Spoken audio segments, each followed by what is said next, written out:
Mas sabe por quê, Condão? Vou te falar uma coisa aqui. Uma das grandes discussões da historiografia brasileira e mundial, né? É uma que você conhece de perto, talvez não historiograficamente, mas como alguém que é um intelectual de primeira e tal. Que nós fazemos a nossa própria história, mas não exatamente do jeito que a gente quer. A frase do Marx lá do século XIX, do 18 Brumário, mas que também é uma discussão da historiografia, que é o quê? A agência, a ação humana diante das estruturas. O quanto a gente consegue efetivamente mudar o curso da história. E a história do Lula é essa dialética, né? Porque quando ele voltou, quando a grande imprensa permitiu que ele voltasse a falar em abril, abriu a caixa de Pandora de um discurso que não volta atrás. Ele rearranja a ordem, põe tudo no lugar e fala, ó, tá aqui, ó. E aí a Globo News transmitindo ao vivo, aquilo é um dos divisores de água desse 2021, da virada também, né? E a historiografia tem essa discussão, uma coisa é o Thompson e a experiência, e os sujeitos resistindo, criando estratégias de sobrevivência diante das opressões, não é? E uma historiografia que, digamos assim, é mais estrutural e que narra as grandes estruturas, digamos assim, né, oprimindo as cabeças dos humanos.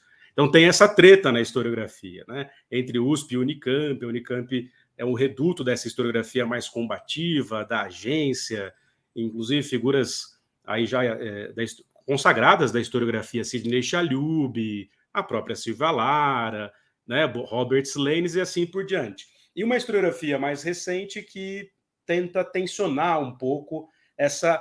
Até que ponto um humano ou um grupo é capaz de lutar, por exemplo, contra a estrutura capitalista, né? Que, no fim das contas, é o resumo da brutal história brasileira na figura síntese do Lula, que faz aquele discurso subindo no banquinho do lado do caixão do Chico Mendes, né? O Lindenero, quando o Lula fala do Tiradentes, você se arrepia, cara.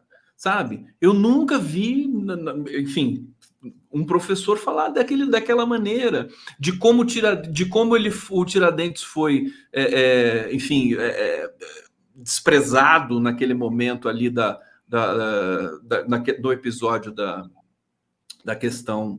Como é que é o nome? Da Inconfidência Mineira, da né? Inconfidência. Mas depois ele é tornado herói pelas elites. Isso, mesmo depois de esquartejado.